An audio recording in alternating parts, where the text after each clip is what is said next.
بسم اللہ الرحمن الرحیم۔ حضرات، میں آپ لوگوں کے سامنے جس عنوان لے کر حاضر ہوا ہوں وہ عدل و انصاف۔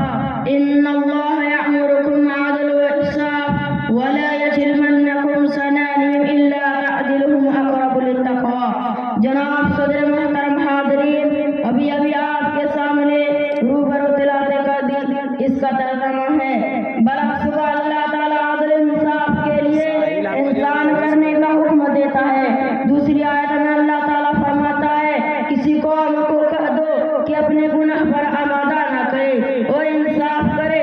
تقویٰ زیادتی۔ محترم حاضرین، واقعہ آج دنیا میں جتنا فساد پھیلا ہوا ہے، صرف اجر انسان عدل و انصاف کے لیے رخصت ہو جاتا ہے۔ جب انسان حق پر باطل ہوتا ہے تو باطل کا تمیز چھوڑ دیتا ہے اور پست ڈالتا ہے اور انصاف کا کمال نکھر غلط ان عدل کے تقاضوں کو بھر کر سوچ کر کے کرنا ہے تو اس کا لازم نتیجہ ہوتا ہے کہ عام چیزوں کو تشریف کی ہے، عجب سائے کے جرم اور ستم کو تشریف کی ہے۔ یہ اسے بڑا ختم کرنا چاہتا ہوں۔